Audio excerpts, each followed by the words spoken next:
जी मैं world class आदमी बनना चाहता हूँ, वर्ल्ड क्लास आदमी बनना चाहता हूँ। उसने महाराज ने कहा पहले तो आशा महाराज, फिर उसने भी चल ठीक है बढ़ जाएगा, तो ऐसे करके हमारे गाय जो ब्याई ना उसको कंधे में रखकर रोज खेत में ले जाएगा। तो गाय जो ब्याई जो कंधे में ले गया रोज ले जाता था, वो बछड़ा जो बैल बन गया और वो संसार की सबसे बड़ी कुत्ती झाड़ में गए। दोनों गुरु चले गए, वहां कोई उस पहलवान के सामने कोई आया नहीं और वो खड़ा खड़ा है ना वर्ल्ड क्लास की कुश्ती जीत गया। दूसरे दिन पेपर में और जो भी समाचार पत्र है टीवी वगैरह उनमें ये आया कि दुनिया का सबसे बड़ा पहलवान। मेरा कहने का तो सिर्फ आपसे यही आशा है कि आप संकल्प दें, नशा को किसी भी सूरत में नहीं होते। हालांकि सरकार की कुछ पॉलिसियां इस प्रकार की है कि वो इनको बिगड़ने दे रही है, ठेके खोल दी, ये अलग विषय है, इससे अपन को कोई लेना नहीं है। बाकी नशे को तुरंत प्रभाव से रोके, अपने घर में कोई अगर करके आता है तो उसको रोकते। और साथ ही मैं आपको विश्वास दिलाता हूं कि अगर आप इस मुहिम में चलेंगे तो निश्चित रूप से मुकाम हासिल करेंगे। और ये बात नहीं है कि मैं कुछ नहीं कर सकता, ये बिल्कुल आप करोगे, इसमें कोई अतिशयोक्ति नहीं है। मैं आपको एक बात और बताने जा रहा हूँ कि एक बार जंगल में एक खरगोश के पीछे कुत्ता लग गया। खरगोश बहुत तेज दौड़ा और दौड़कर एक बिल में जाकर गिर गया। कुत्ता उसके पास आया, मैं ताकत में ज्यादा, मैं आपसे ज्यादा भग सकता हूँ, फिर भी आप जीत गए।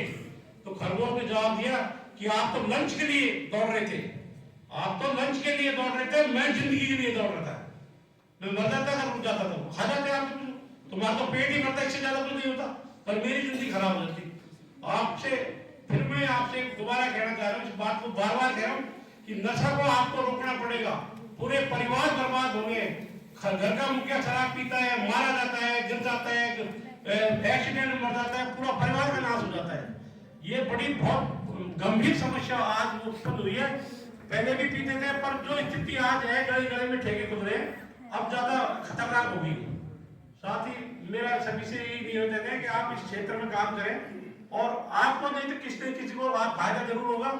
नशा कोई भी हो, खुद को तो है, दूसरे को सिगरेट भी पी रहा हो तो जो सिगरेट की धुआं है ना सामने वाले को नुकसान पहुंचा रही है। Your speaking unjust to our health, तुम्हारा धूम्रपान हमारे स्वास्थ्य के लिए हानिकारक है, पी तुम रहे नुकसान हम कर रहे हो। तो मेरा सभी छात्रों से यही आग्रह है कि आप निश्चित रूप से संकल्प लो।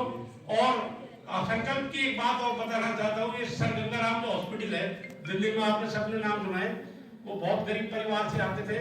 तो गांव में कोई अधिकारी था बाहर, तो उसने कहा कि छवि को तू ले जा, बात लगा लेना। तो उसने कहा भेज देना। हेलो, तो वो अफसर दिया है लेट और ये पहले चले गया। तो वो ऑफिस में क्या लगी, 5 कुर्सी एक साइड लग रही और एक कुर्सी एक साइड लग रही। तो उसने सोचा कोई एक आदमी आता हो तो यहाँ बैठता होगा, तो वो एक कुर्सी पे जाकर बैठ गया। तो इतनी देर में अफसर आयो, अफसर ने किया कौन बैठा है कुर्सी पे, चाटा लगाया उसको, चाटा लगाते ही वो भग गया। तो भगते ही वो बाहर आया तो उसका वो गांव आया, मेरा खराब कैसे क्या हो गया।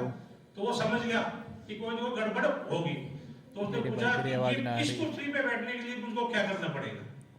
उसने डायरेक्ट ये कहा कि इस कुर्सी पे बैठने के लिए मुझे क्या करना पड़ेगा। तो फिर उनको उस प्रकार की उसको शिक्षा दिलवाई, बढ़िया जगह करवाया। तो सर गंगाराम बड़ी जो आज है, उसके बारे में हॉस्पिटल है जिसने देश और दुनिया में नाम किया। तो मेरा आग्रह आपसे फिर दोबारा दोहरा रहा हूँ एक ही बात को कि जैसा भी नशा कोई भी करता है उसको आप बिल्कुल फाउंडेशन कर दो, चाहे कहीं भी कर रहा हो।